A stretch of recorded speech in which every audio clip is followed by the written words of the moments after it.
Friends, back for chapter 17 in the miraculous journey of Edward Tulane. And I wanted to show you guys yesterday that little boy Bryce had come and he had taken Edward off of the pole. And it said that he was playing a harmonica. I don't know if you guys can see this very well, but this is a picture of a harmonica. And you blow into it and make music. Have you guys ever seen one of these before? Well, that's what Bryce had, and that's what Bryce was playing. So he had taken Edward down off of the pole, and that's where we left Edward yesterday. So let's find out what happens next. Chapter 17. This is the picture at the beginning of chapter 17. So we have a feeling that this little building might be important.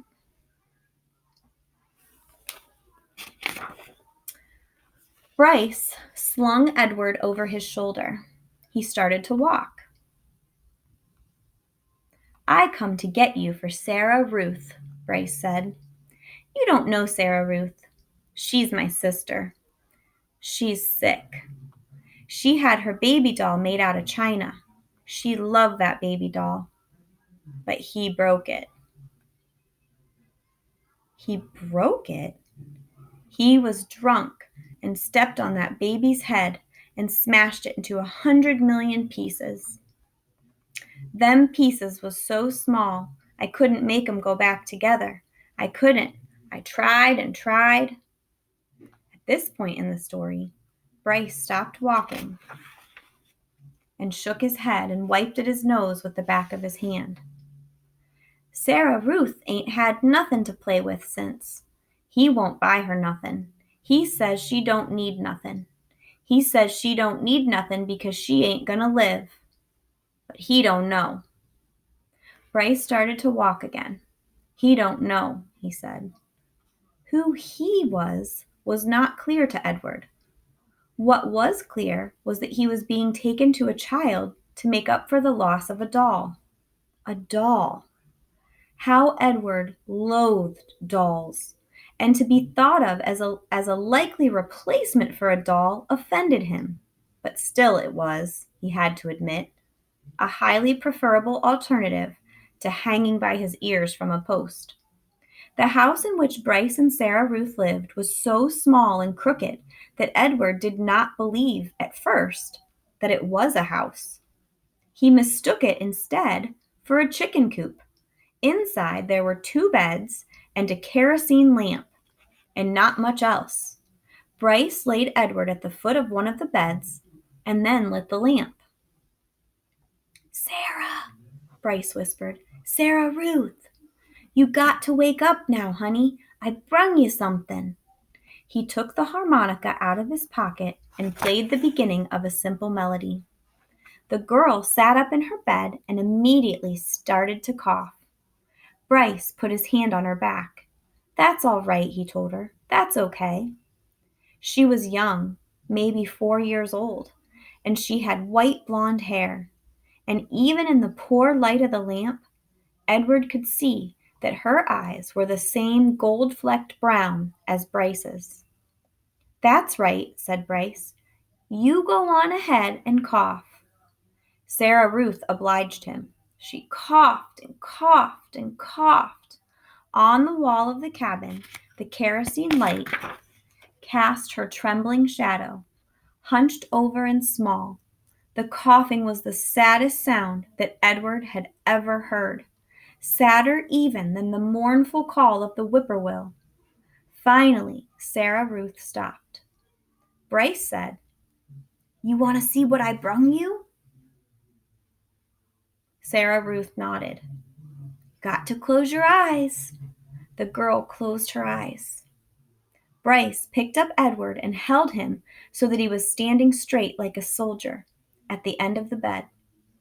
"All right now, you can open them." Sarah Ruth opened her eyes, and Bryce moved Edward's china legs and china arms so it looked as if he were dancing. Sarah Ruth laughed and clapped her hands. "Rabbit," she said. "He's for you, honey," said Bryce. Sarah Ruth looked first at Edward, and then at Bryce, and then back at Edward again, her eyes wide and disbelieving. "He's yours." "Mine?" Sarah Ruth, Edward was soon to discover, rarely said more than one word at a time. Words, at least several of them strung together, made her cough. She limited herself. She said only what needed to be said. Yours, said Bryce. I got him special for you. This knowledge provoked another fit of coughing in Sarah Ruth, and she hunched over again. When the fit was done, she uncurled herself and held out her arms. That's right, said Bryce. He handed Edward to her. Baby, said Sarah Ruth. She rocked Edward back and forth and stared down at him and smiled. Never in his life had Edward been cradled like a baby. Abilene had not done it, nor had Nellie, and most certainly Bull had not. It was a singular sensation to be held so gently and yet so fiercely, to be stared down at with so much love. Edward felt the whole of his china body flood with warmth. You gonna give him a name, honey? Bryce asked.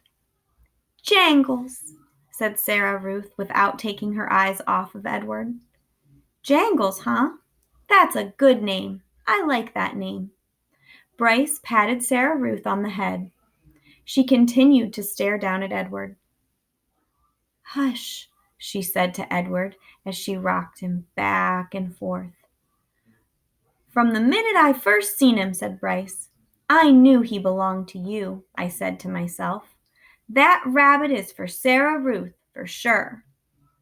Jangles, murmured Sarah Ruth. And here is the picture of Sarah Ruth and Bryce in their little tiny house. So we could definitely infer some things about how much money their family has. Probably not a lot if they live in this tiny little house with hardly anything in it. We can also do some inferring about something really sad that they were talking about at the beginning of the chapter, when they were talking about a he who broke her baby doll. I'm guessing that maybe that he is somebody in their life, an adult who's caring for them, who's not very kind and not very gentle. And he broke Sarah Ruth's baby doll that was also china and fragile. And maybe he's kind of an angry person. And it seems to me like Bryce, who's just a little boy himself, helps to care for Sarah Ruth. He treats her like a dad would maybe treat a little girl. He's very kind and very gentle, and he's thoughtful, and he thinks about her and helps to take care of her. So there is Sarah Ruth with Jangles in her arms, and she loves him so, so much. And there is Bryce playing the harmonica.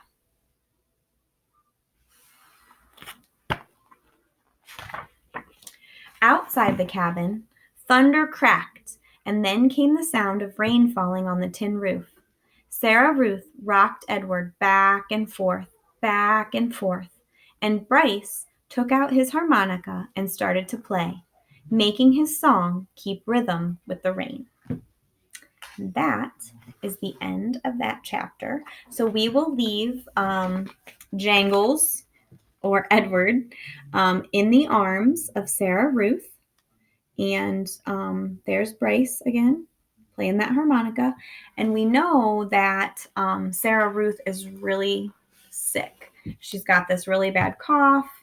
And Bryce had told us that she was really sick towards the beginning of that chapter too. And remember, we had also talked about how a long time ago, they didn't have the medicines and those type of things like we have today, the antibiotics and things like that we have that help to keep us safe and healthy. Back in this time, they didn't have those things. So Sarah Ruth might not be able to get the medicine that she needs to keep her healthy and keep her alive. So we will leave off there. And tomorrow we will take a peek at chapter 18.